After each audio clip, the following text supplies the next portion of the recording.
Why bother with empty shelves at retail stores, waiting 3 days for a break to fill, or driving across town to find out your hobby shop closed at 4 when you always have a card show in your pocket? With Loop, you can instantly buy cards, packs, boxes, or into auctions with the click of a button, and do it all while chatting with some of the best personalities and the best community in the hobby. Download the Loop app now on iOS or Android. Loop, a card show in your pocket.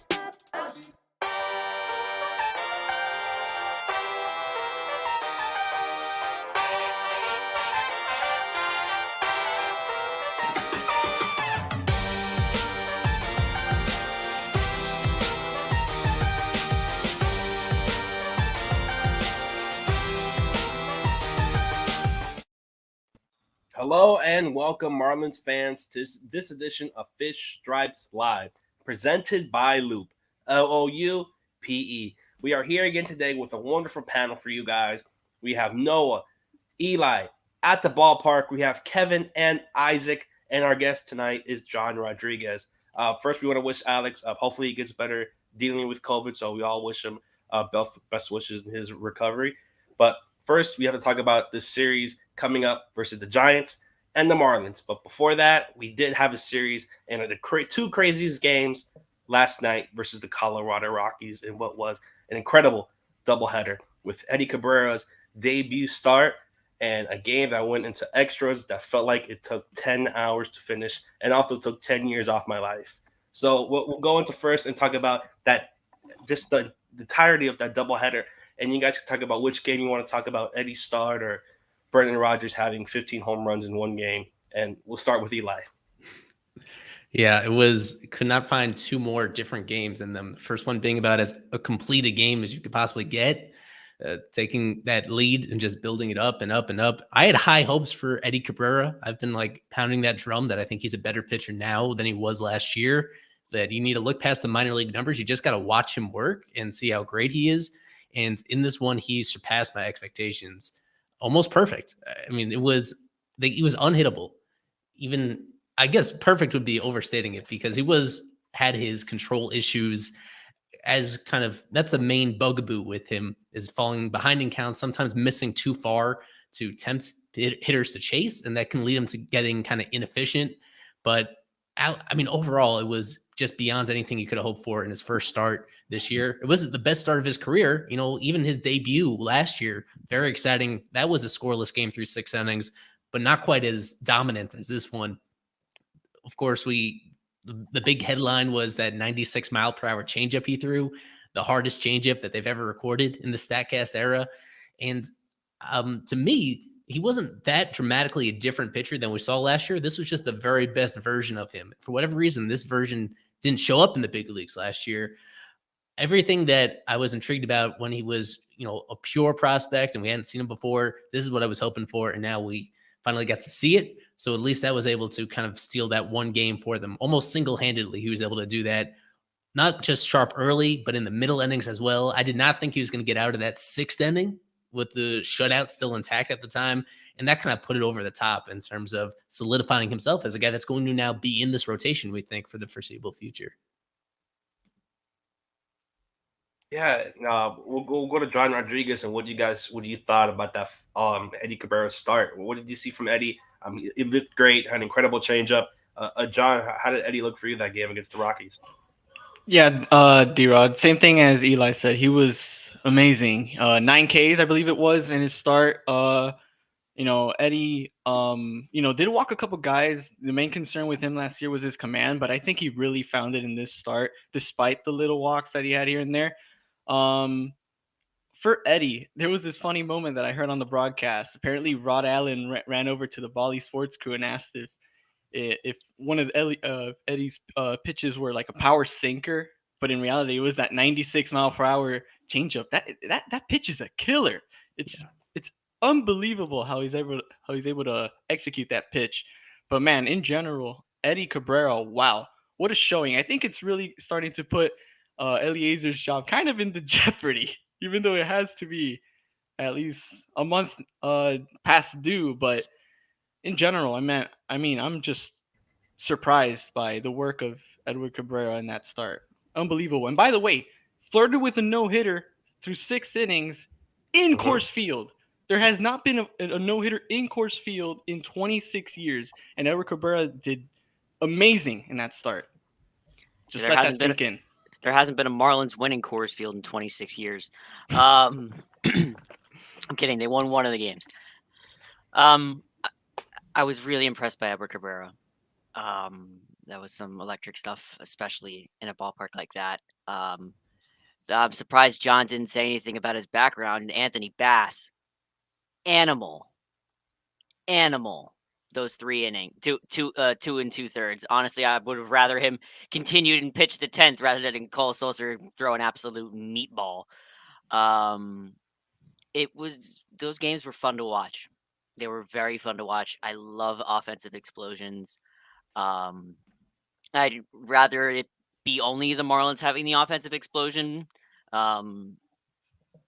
But it'll be interesting to see if they can build off of the offense that they put up yesterday. I know it was Coors Field and everything, but the lineup they just put out, it's an offensive lineup. Yeah, before we get to those lineups, we have to get really quick prediction in Series MVP. We're going to get it from Kevin, Isaac, and special guest Aram from Just Baseball. Kevin, let us know about your Series MVPs and predictions. Can you hear me? Yeah. Yes. Yeah, the Wi-Fi is pretty bad, but so I go they'll split, and the MVP is Jazz, Okay. and Isaac said Asking you right there. 3 out of 4 MVP is Duvall, and then we have Rom said they'll split, and his MVP is Jock Peterson. So Okay. those are your predictions. I'll get my interview with Fortes is coming out soon. As well as Luke Williams was too, so we'll get those soon. But yeah, that's about it. Yeah, We lost you, But Kevin. yeah, that's about it. Yeah. All right. Remember to ask Jock about fantasy football.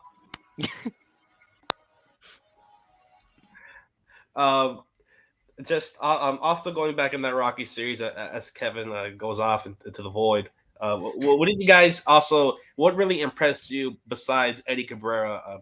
Maybe let's go on the hitting side because Marlins tacked on 26 runs on 33 hits, which is incredible between those 2 games. Just hitting side, maybe who impressed you guys the most? And we'll go with Noah. I gotta say, Avisail Garcia yesterday. He really showed up yesterday. He didn't show up in the late innings. When he got the RBI to give us the sac fly, but in the end it wasn't enough. But he was amazing yesterday, and as I said before, Anthony Bass was an absolute animal yesterday. Luke Williams also underrated. That bunt he dropped down, I was jumping out of my chair. I loved that. I'm not sure why Williams Astudillo was trying to bunt in the 9th, though. But it really was some great hitting from some of the bottom of the lineup and throughout the entire lineup, really. Some great hitting, some really bad pitching. In our Fish Stripes Fantasy Baseball League, I've been dragged down all year by German Marquez. This guy had a really good track record the last handful of years, even especially when you adjust for Coors Field. And this year, especially at home, he has been a wreck. As much as you want to give credit to this Marlins team, you need to take a lot away from Marquez. He actually pitched the game that they lost, the night game against Trevor, and he pitched even worse than Trevor did.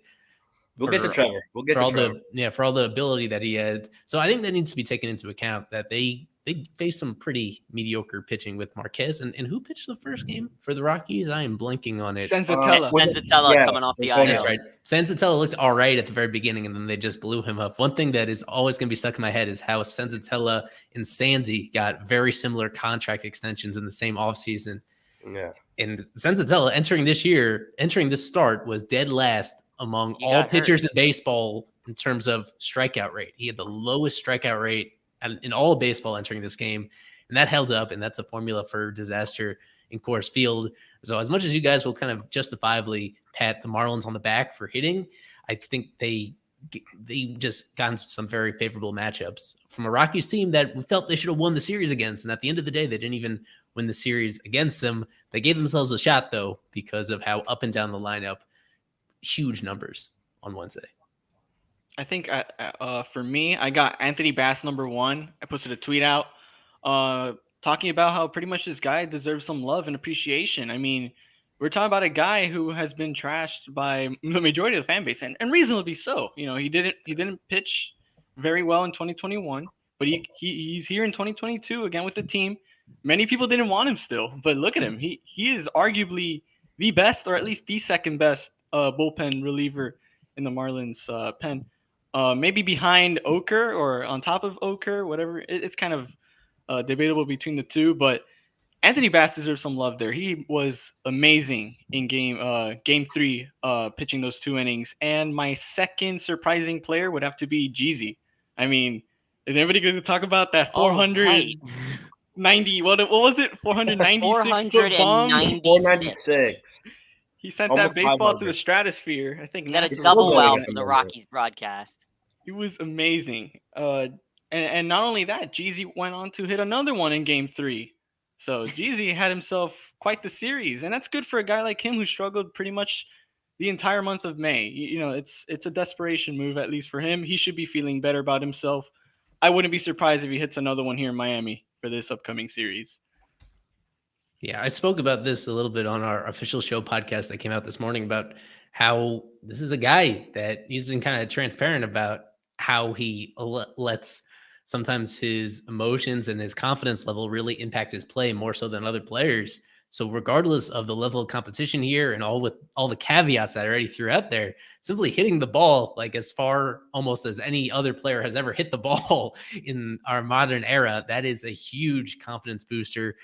We've spoken almost every single stream now for the last couple of weeks about the possibility of sending him down or limiting his playing time. And he's actually not in the lineup tonight against the lefty. So he still has to re-earn his place as an everyday player. This was a great step in the right direction. It was a reminder that his raw power is as good as pretty much anybody on this roster this side of Jorge Soler, because it wasn't just Coors Field. He hit the ball 115 miles per hour. The vast majority of major league players do not even have the capacity to do that. The way he's able to generate pull side power and even dead center field power as well, as he showed with the other home run, that's why you can't give up on him that easily. That's why he got the job that he did coming out of spring training. That was a great call by you to highlight him, because this is big and he's going to be absolutely critical if they are going to turn their season around, improbable as that might be. It's going to rely on guys like him being great players, and he has the capacity to do that. Yeah, and just the way he played, you know, in that homer, I saw it. I thought it kept going. That was just one of the best homers I've ever seen. And just what did you guys also see from that second game, and also ending with? Let me see. If you look in the bottom right corner, the hangers that he has up there, yeah, for the visitors clubhouse, yeah. I was just going to mention, I don't know if you guys want to talk about Cole Solzer and that ending with Brendan Rogers. Just another just bad performance in the Marlins bullpen, that closer role. We can talk about the closer. It seems like we've been talking about it ever since the offseason. And now we're giving up walk-off home runs to Brendan Rogers in Coors Field. Just what did you guys see from Cole Solzer? And just, I don't even know what to say. Like, how did the Marlins come out of this closer predicament that they're currently in? So I will say yesterday, with game 2, it pretty much looked like the plan was for Anthony Bass to finish that game. Yeah. Had that game ended in the 9th, Anthony Bass would have been your winning pitcher. Your winning pitcher with a save if it's within 3 runs. The fact that it had to go to a 10th inning is the only reason Cole Solzer was out there. Cole Solzer would not have pitched in that game had the Marlins scored in the top of the 9th. They didn't. So here we are.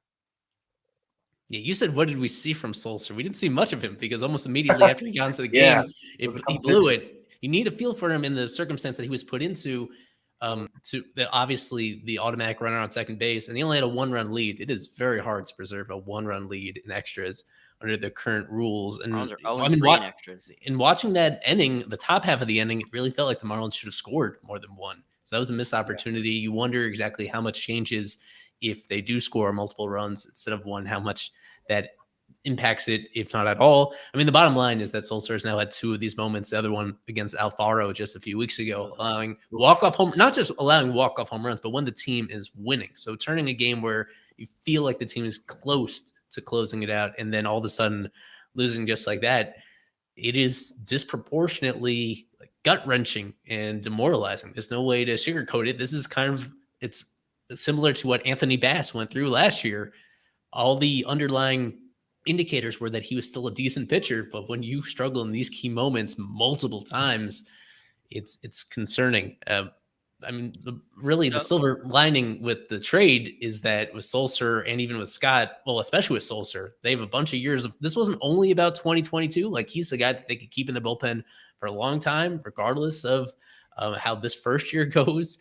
But with relievers, things can turn pretty quickly and unexpectedly. So as talented as he seemed coming into the year, he was legitimately great for most of that first month of the season.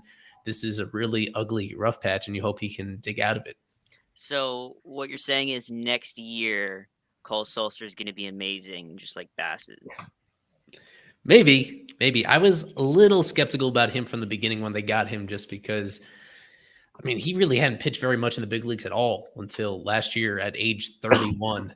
Even relievers can come out of nowhere and pop and make a difference, but he, even compared to Bass, like, he is not even as much of a power pitcher in that regard. He just needs his changeup to be dancing the right way in order to miss bats. And when it's not, then he is just he's not an overpowering guy. He's not a guy that really should be considered for super high leverage opportunities. The problem is this Marlins bullpen, they just don't have many better options right now. There was nobody left last night also. Yeah. Was that more Cole Solzer, or was it just Brendan Rodgers having, a career game, his third home run? He also had a great game. Changeup was middle.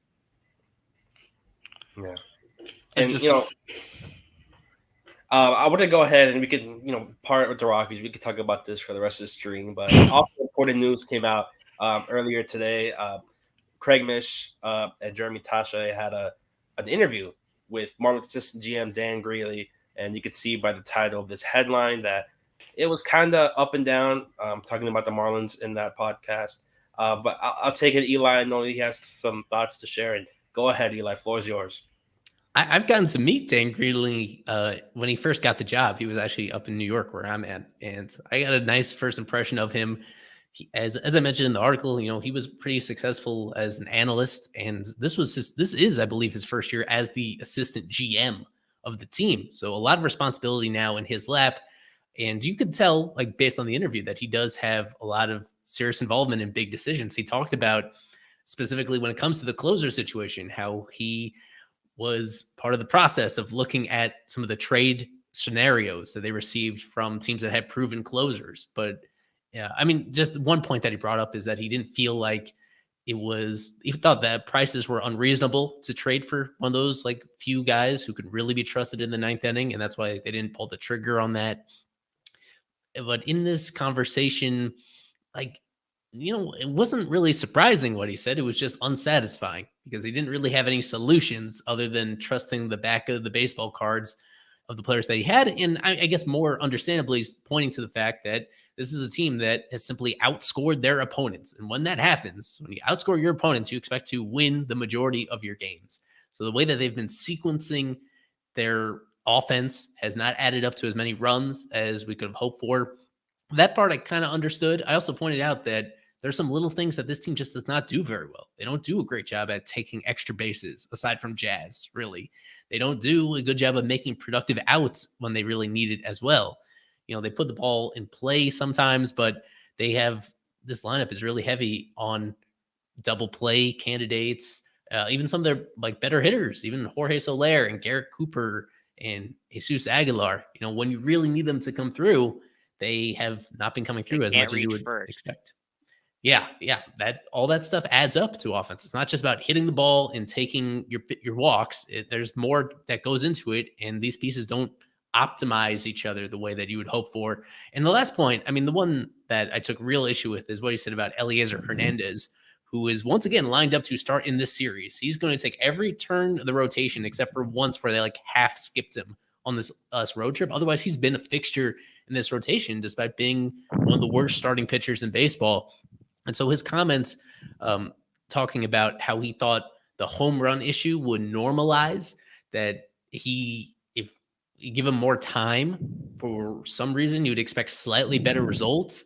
That was really disappointing because we now have a long track record of him having home run issues. Even the best version of Eliezer Hernandez is not working deep in games, and he's not going to put together very many dominant starts because he's always going to be somewhat susceptible to home runs. And they're in this moment where they don't really have a choice, which is where I sympathize with Greenlee, because they still have some of these rotation injuries when it comes to their rotation depth, with Poteet, with Braxton Garrett still working his way back, with Max Meyer, with Jesus Luzardo. You know, they have to keep Eliezer in this rotation, which means if you're in the front office and you're speaking publicly about the rotation, you need to give him some sort of endorsement. But it was really unsatisfying. And I think at the bottom line is he didn't acknowledge how grim the situation is, that they're 8 games below 500, that the division is already out of reach. That is totally out of reach. Less than 2 months into the year, they're just playing for a wild card. And even the wild card is not only 6 or 7 games away to the nearest spot, but they have to leapfrog a lot of teams in order to get in that conversation. So they have to simply, from this point forward, the last 4 months of the year, they have to be one of the best teams in baseball over a really large sample. I don't think that is a realistic scenario. And he didn't acknowledge that, but I think that is why the fan base in general is very annoyed and upset, is because they're already sensing the mortality of this team because of the deep hole that they've already dug themselves into. And in that wild card, I was going to mention the wild card teams really quick. The Padres, who are 10 games over. You have the Cardinals, who are 8 games over, and then the Giants, who we play this weekend, 5 games over 500. So the Marlins have to finish better than those teams. And we already lost to the Padres. They already lost to the Cardinals. You lost to the Giants early in the year. They're going to play them again. It's going to be really difficult for the Marlins to even sniff the postseason this year when you have teams like that in the wild card race. And it's June, and we haven't played the Mets yet. That's right. And the Mets are. God only knows what's going to happen when we face that juggernaut. Yeah, it's not looking great for the Marlins in that perspective. John, did you hear, just what are you seeing from the Marlins, and just what are your thoughts on Greenlee's perspective on Eliezer Hernandez and so far in June? I don't know. I kind of question it, really. Like, I'm not sure what they're seeing that we don't see from Eliezer in terms of, because we clearly know his home run rate. It's featured in the article. Eli posted it on the article. He has a very high home run rate. And I don't know what they're seeing. Apparently, Greenlee says, with all due respect, of course, he said that it's going to normalize. But Ellie has pitched a ton of starts already, and he hasn't really shown signs of that. Once he reaches the 4th, 5th inning, it's already home run derby for Eliezer Hernandez. Like, I'm not sure what is next for Eliezer. Or if this next upcoming start he gives up 3 bombs, they're gonna expect him to not allow 1 or 2 for the next 4 or 5 starts. Like, I really don't understand what they're seeing from Eliezer that we just don't. There's many other options down there that we could at least try. I don't know, maybe give Castano a shot at this rate. There's options. We just haven't really taken them, but. I don't know. But Noah, you said it. We have to play the Mets soon. It's June, and this team is 8 games under. I don't like the signs. I really don't. I mean, if the first 2 games of June are indicative of anything, maybe the offense has picked it up, and now Sandy pitches well tonight, and the offense backs him up. It could be something to build off of, and they could make a run here, but I highly doubt it. It's tough. It'd be cool. I doubt it.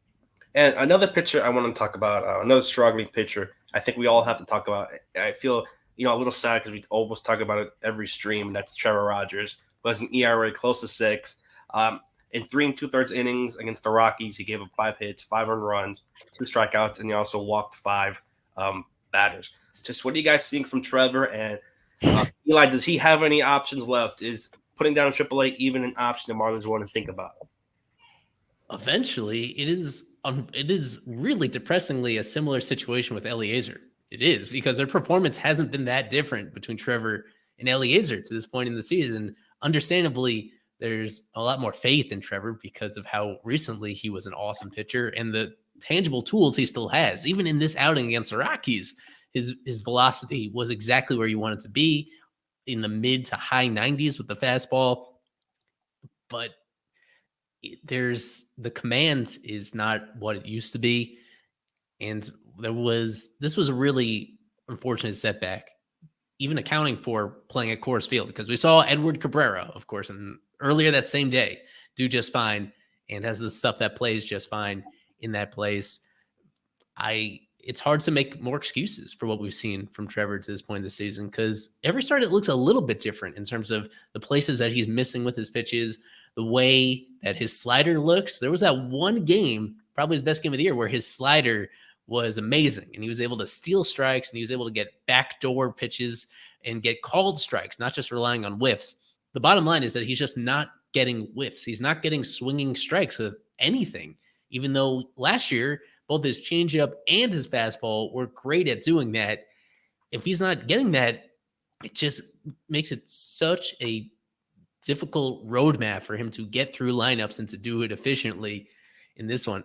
I mean, the worst part about this game is that he looked good in the first inning. He had a really easy first inning. And then from there on, he was awful. So we are getting to the point eventually where they have to make a tough call on him. As I just said, the problem is that all their next man up rotation options at this time are not available. So you can't even seriously have this conversation until maybe Braxton Garrett has one other great start at AAA. You consider that. When we're still waiting on Max Meyer, but that seems to be multiple weeks away potentially. And Luzardo even farther away from that. The update today on Luzardo is that he is still not throwing. So it's a tough situation to be in. I still have more faith in Trevor, of course, than Eliezer to turn it around, but I wish the difference between them was bigger than it is, because there are some common issues with them that really changed the way we thought about this Marlins rotation. We thought rotation depth was a strength of this team, and it has turned out not to be the case. Something I will say about Trevor yesterday. That was the first time I think I've ever seen Trevor show that kind of emotion on the mound. Ever. Yeah.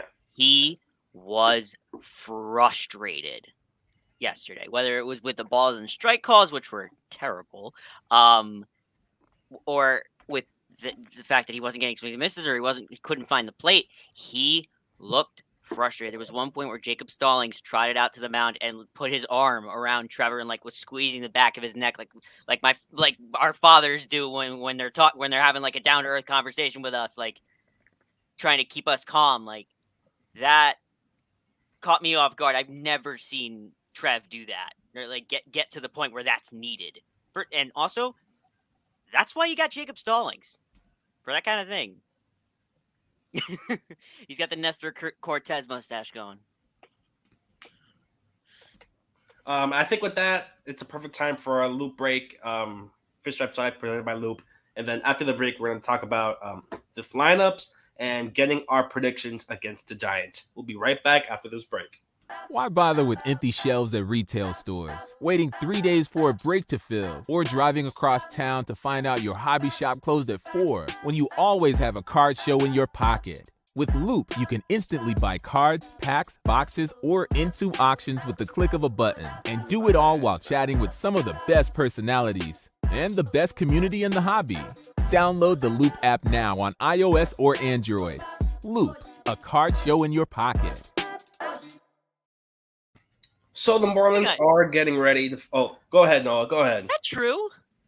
What John just posted? The fact that he has an 8.07 ERA with Stallings and a 1.69 with Henry? Yep. Bring Henry back. Let's go. Come on. I'm done with Stallings. Maybe it's not Henry, but try him out with Fortes. See how he does. Maybe Stallings isn't the answer for Trevor Rogers. Is what I guess looking at. I just want Peyton Henry back. He was so nice. It's like the same scenario we had last year with I forgot who and Chad Wallach. Apparently he was Sandy was Leon? kicking everybody's butt. Was it Sandy? I think it was. I remember Sandy having. Wasn't he designated to be? I forgot someone's like almost a designated catcher. I believe so. I think it was I'm not sure. Leon. Yeah. But yeah, but like those are some stuff I guess to look out for maybe the next Trevor start. Maybe try out Fortes, see how he works with him. Maybe he works a little worked better. well with Cabrera. Yeah, we'll see. Why not? But maybe Stallings just isn't the answer for Rogers. He doesn't feel comfortable with Stallings, I guess. I don't know. I don't know. I really don't. But we'll see. We'll see what happens there with Rogers. He just can't adjust. Can't. And with that, we'll start getting to the series preview against the Giants. The Marlins do know the Giants well. They did play in the beginning of the season. That's the season opener, where they did lose 2 out of 3 in that series. Was that also the last time Jacob Stallings hit a home run? Also, if I believe Yes, so. it was his only home run this year. I remember that. He's won. Yeah, maybe he hits one again this series. But do we have the lineups for this series? Because I believe the first game is really interesting in that pitching matchup tonight. We're going to see Sandy and Alex Wood. Give me about 40 seconds to download this as things are going a little bit slowly. All right, so I underratedly, I'm a big fan of this Marlins lineup. Yes, give us a little preview on this lineup before Eli puts it on screen. Well, what do you like from it? There will be mass outrage because Jazz is not leading off, but fear not, John Birdie will save the day. John Birdie's leading off, which I'm a big fan of. He seems to have no fear on the base paths. He gets on base. He creates havoc. With Jazz right behind him, that'll be great. Then you got Solzer, who's gonna probably hit a couple balls at 113. Aguilar, Avisail hopefully can build off of what he did yesterday. Miguel Rojas looked good. I'm always gonna be high on my guy De La Cruz. No, is that your new favorite player, Luke Williams? Is he? So I was getting there. I am all in on Luke Williams. De La Cruz and Williams are like, they are my guys now. I'm big on Luke Williams. The way he looked yesterday was great. Exactly what I like seeing in a baseball player. He'll put the ball in play. He'll sprint his life out for every base. He'll just try everything to get a run. And try everything in the field to get the out. That's exactly what I want to see. And so, for that reason, him and Brian De La Cruz are my guys. I'm sorry, I tuned out for a second. Were you talking about Luke Williams with all these praises for a guy you've seen play like 1.5 games? How quickly did I do the same thing for De La Cruz? It was close. I am ready to face the music if it backfires.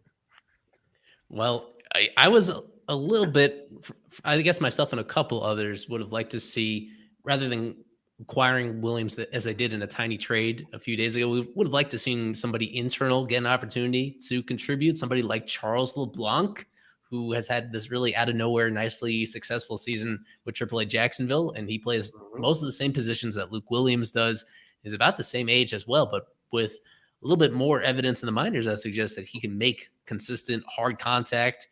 I don't know about Williams in terms of being anything more than like a mediocre offensive player, but if he does enough of the little things, then maybe that makes up for it.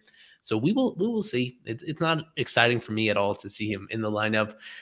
This just goes back to what we talked about earlier, is that they just don't have a ton of other options at those positions when both Wendell and BA are out. Actually, I think we should get to the injury updates. Just one more thing about Luke Williams. One thing that Kyle Seeloff put forward on the broadcast yesterday, that Don Mattingly said, that Luke Williams is basically a poor man's John Birdie. So far, what we've seen, he's exactly that. Yeah. So here are the updates we got from Isaac. Garrett Cooper available off the bench. BA is progressing. Holloway throwing 30 pitches. Sixto throwing at 75 miles per hour, and then Jordan Lindell had an injection in his right hamstring. So let's talk about everyone's favorite player, Sixto Sanchez. No, I'm just kidding. Just what do you guys see at beginning of those Marlins updates, especially Joey Wendell going down again on the IL, and then Brian Anderson at least progressing. So what do you guys really stands out to you from these updates from our very own Mr. Isaac Azu? There's that key word with Sixto, mound. He is throwing off a mound. See, this is What's the difference between a dry mound and a wet mound? That. Well, that's a good question. That I don't think that's the key detail. The key detail is that he's throwing off a mound after finally getting that long toss program completed, which took him well over a month to do that, to reach this point, and not yet doing it at full strength. But this is a step. This is a notable step, I would say, where it's not all that long, you can imagine now, where he's actually throwing at full intensity from the mound. The question is, of course, how much his stuff comes back to what it used to be. I am not very optimistic about that, given the severity of this shoulder injury that's come back from, but it is a step worth noting. Holloway has been out a while, really sneakily been out a while, because he's a guy that, I mean, we could have seen as a potential contributor in the bullpen to this point, or even in the rotation. Like this is, I'm still pretty high on what Holloway can do if he's healthy.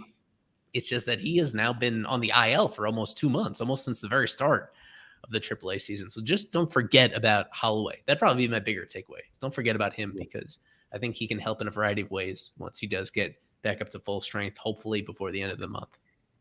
Yeah, and there is another move I want to talk about really quick, very briefly, about Joe Dunad, another Marlins player, who was claimed by who else? The Atlanta Braves over the last couple of days. Just really quick thoughts on Joe Dunad, getting picked up by who else? By the Braves. Just, is this something that could have been avoidable?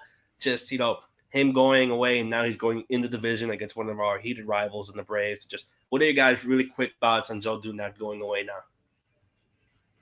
Well, I think it's good that Isaac's not on the stream, because he's biased in Joe's favor. I don't know if we'd get an honest assessment.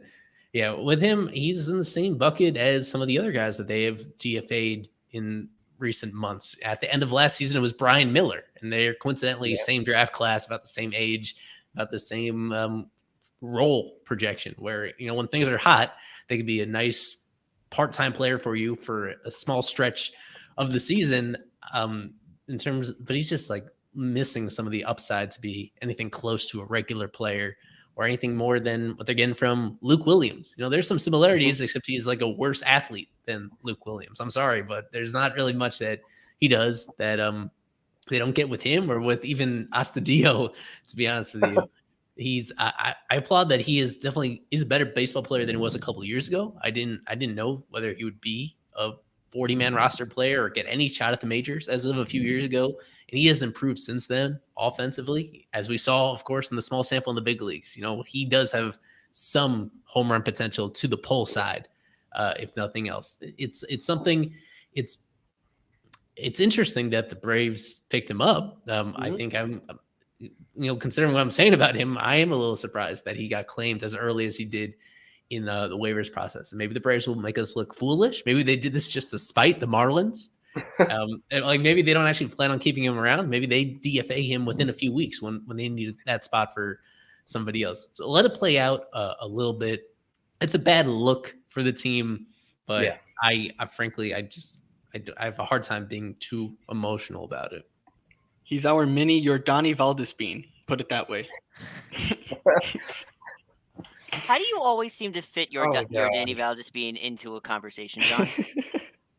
Hey, I mean, he played here temporarily. I feel like he wasn't going to get claimed. He's like the type of player that would probably just stick with you. But I guess given the connections that he has, obviously with his family and whatnot, maybe that kind of drove the Braves over to get him.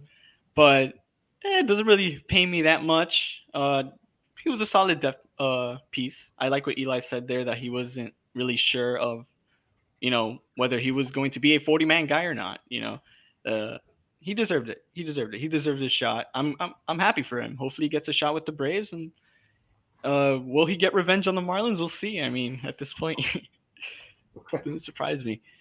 I guess we could touch on Bryson Bregman really quick, because he was a big player of emphasis last year, throughout the entire middle of last year, where this year he got off to an awful start with the bat, and he's been a little bit better recently.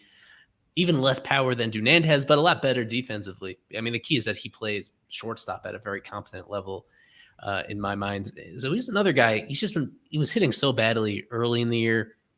And the team had a perfect opportunity to call him up last year. And the fact that they didn't do that I'm just exhausted of the discourse of Bregman. I just feel like if they were not willing to use him at all last year when he was an obvious deserving, then they're not going to really consider him much right now, unless the bat really catches fire. He's been in the organization a long time, almost as long as Dunant has been. It'd be great to see him up at some point. I can't feel that emotional one way or another, just because his ceiling is pretty limited.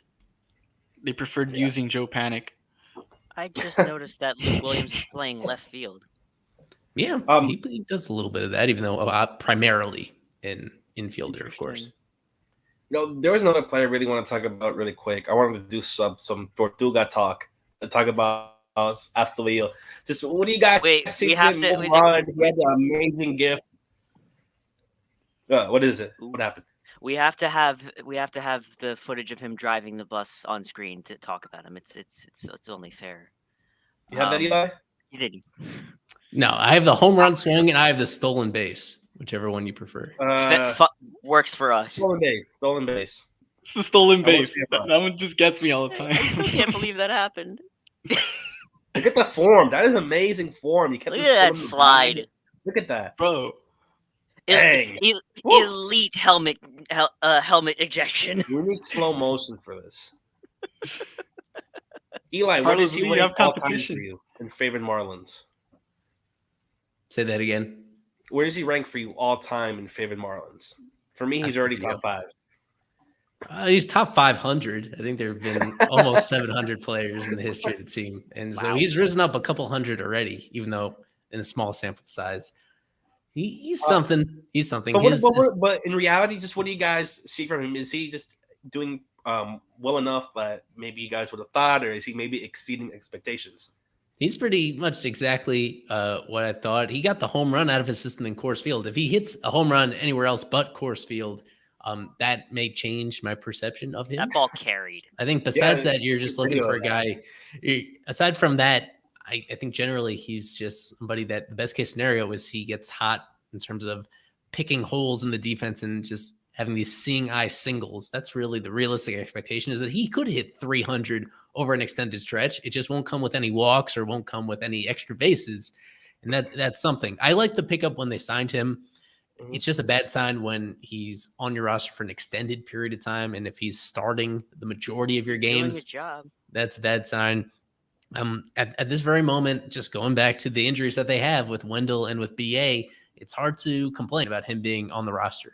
He's I would say that he is better than some of the other very awful infield options they had in the roster last year. Not to name anybody in particular, Isan, but he poor guy. Yeah, so it is a marginal upgrade over the type of players that they had on the roster during the middle of last year. I'll say that. Yeah, I love his presence. His clubhouse presence and his just on field. Oh yeah. Presence. I think now is a good time to flip to that home run swing. He's just the way the team reacts to anything he does. It's just he's just a guy you can root for. It's like how most of us are with Aguilar. It's just look at the torque on his waist. Look at his left leg. Look at his ankle. That's Ken Griffey Jr. Like Jesus Sanchez's face is like, no way. That is awesome. I love watching the bench reactions to these things. I wish it was. I wish these clips on the research tool were longer than 6 seconds, so you could see the full bench reaction. But just those 6 seconds, you get so much out of it. Yeah, I made a GIF of the reaction as well, but I don't have it with me at the moment. You can't put a number on that. Is how he impacts his teammates in a positive way. It's a part of it that matters as well. So if he's able to make that much of an impression on guys that he didn't really get to know very well, he was only here for part of spring training, and he's been on the taxi squad on and off. So I guess over that time they've gotten to know him a little bit better than they did originally. That counts for something. Yesterday when he was playing first base, him and Luke Williams had a thing going on, and I couldn't figure out what, but whatever it was hysterical because both of them could not stop laughing. They both have amazing hair, Noah. That's a connection.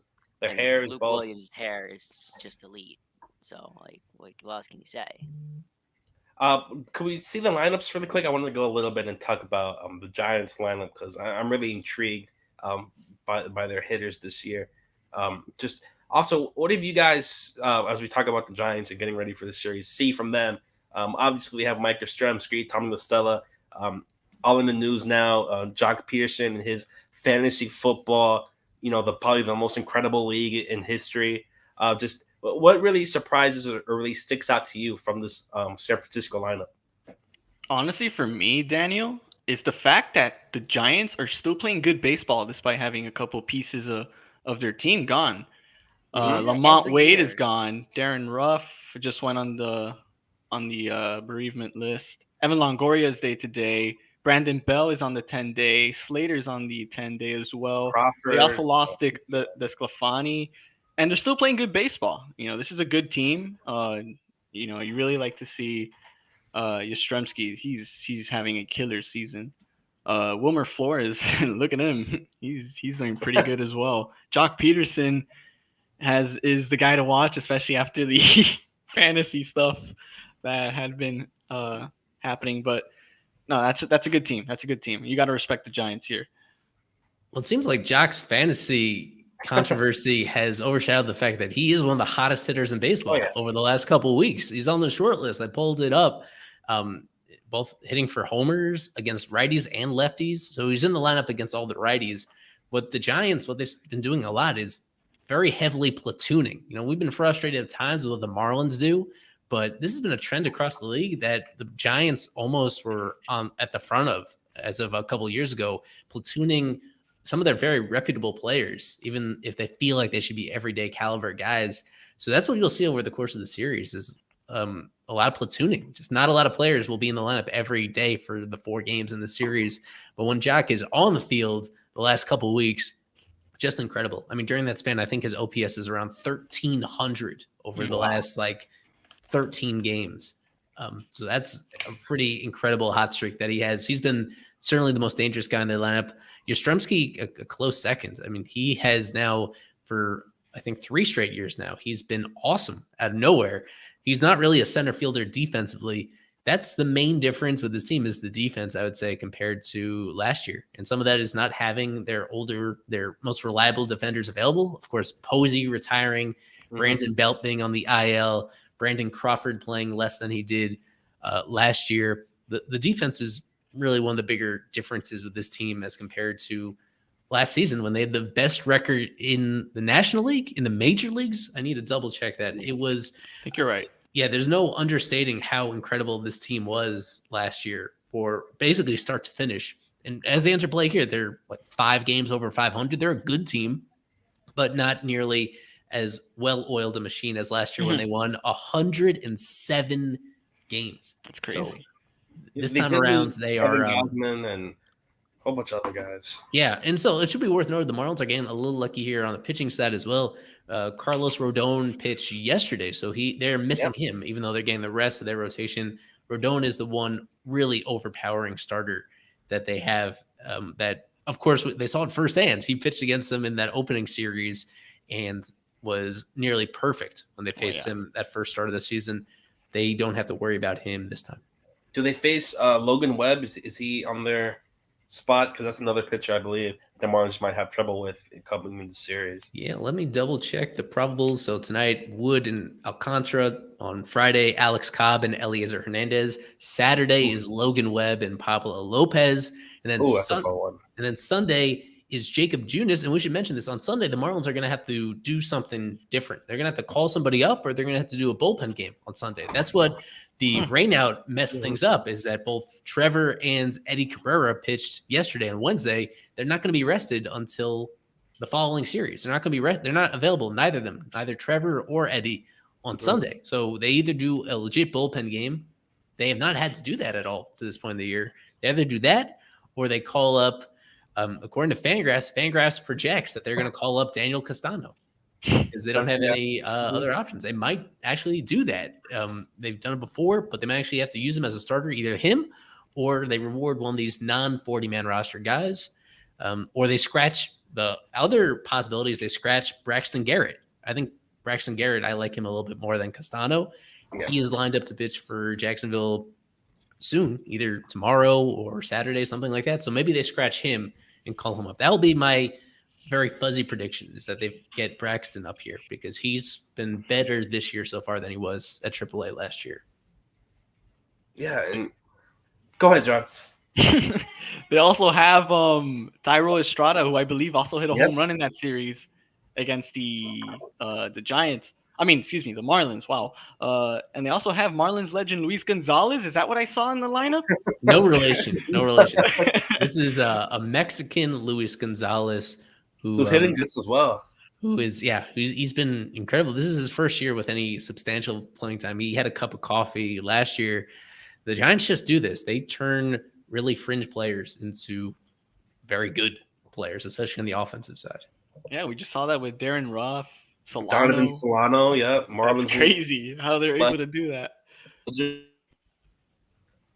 Today we're also going to see Sandy, who's probably the best pitcher in all the National League and even the entire baseball. Just what do you guys see for Sandy and him going up against this really power-heavy Giants lineup, especially with Jock Peterson? It looks like yes, Noah? Well, what do you think? Start with Noah. So I was initially very nervous about the team coming back as late as they did, and him pitching this game. But it looks to be like when they sent Joey Wendell and Ryan Anderson on the IL, they sent them both back to Miami early. I think they sent Sandy with them because he was not seen at all yesterday with the team. So I hopefully he's got a good night's rest, unlike the rest of the team that's probably severely jet lagged. I think they got in at like 5:30 this morning, so I don't think any of them have really done much sleeping. So hopefully he can give everyone else a hand and pitch a really good game so that they don't have to do much on low sleep. Sandy Alcantara is a fucking stud. Absolute stud, Sandy. Eli, for you, what do you expect and how he would fare against the Giants lineup? Yeah, expecting big things. He has raised the bar for himself every year, gets a little bit better. And I think this is every bit as good as he was towards the end of last year, where he is finding ways to both give you length and to miss bats and to mitigate the quality of contact against him. His last handful of starts would look even better if the actual fielding behind him was up to where it should be. That's really been the only thing holding him back from really asserting himself as the best pitcher in the league or somebody in that conversation as well. I think with this Giants team, the best thing that they do is they do work deep counts. I don't think he's going to go 9 innings in this one, even though that'd be really nice. This is the one matchup where it's really hard to do that against this Giants team. So with him, it's going to be more about just doing whatever it takes to keep the Giants off the scoreboard, even if it means wasting pitches, even if it means issuing more walks than before. This is something we saw, of course, the last time we faced the Giants, is that he was pretty wild. That was one of the starts where he had the lowest strike percentage of his season. I think we might see more of that, but he's going to work deeper into the game. It's not going to be as pretty, I would say, as his past few starts. I'd like to be proven wrong, but I would expect no more than 7 innings and probably significantly less than that. The question is how many runs he gives up. That needs to be the emphasis. It's not about looking pretty. It's about giving this really frustrating Marlins offense the best chance to actually win the game for him. Let's take a quick look at his last start in April. I know it's been a while back, but just to show how much he's improved and established himself again as a pitcher and the ace of this rotation, pitched 5 innings, 3 hits, 2 earned runs, 5 walks, which is the headliner there, and 4 strikeouts. You were right, Eli. 44 strikes he threw in that start, 83 total pitches. I could see somewhat of a 8-inning performance, maybe 7 innings from Sandy. I mean, he's just been wild. He's a monster. He's a stallion. Maybe not the Italian stallion, but definitely the Dominican stallion. That's for sure. But he's amazing. He's amazing. I can't wait to see him pitch tonight. Yeah, and with that, we'll go into our favorite time, prediction time, and talk about what we think is going to happen for this series between the Giants and the Marlins. You can see here our top 5. We have Eli, Alex, Kevin, me, and then Noah with 10 prediction points. Starting off for this Hey, I broke prediction, double digits. Yes, you did. For this one, my prediction is, let me see. Let's go. I think they're going to lose the that Sunday start with the opener / bullpen and the Eliezer start. Let's go series split. It's going to be 2-2, and my series MVP is going to be Mike Yastrzemski. I think he's going to have a really good game down here in Miami. And I think the Marlins are going to take that Sandy start tonight and start with Pablo. And Noah, your series MVP and your prediction. So I have a track record of being the eternal optimist, and I have to continue that because no one else will. I'm going to go with they'll take 3 games. So the Marlins win 3 games of the series. I don't think they're going to win the Sunday start. I think they pull out a win behind Eliezer. Don't know how, but I think they will. With the series MVP,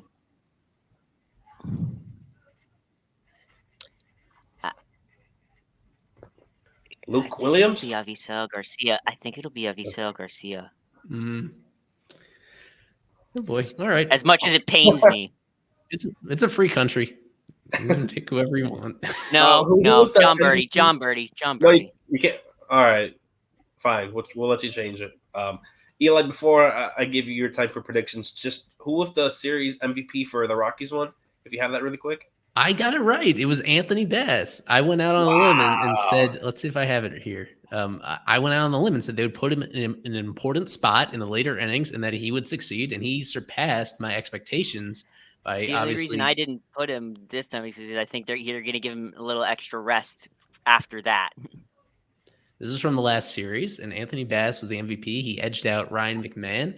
But of course, most of the points went to Isaac and Daniel. They got 2 points. I got 1 for the Bass prediction right there.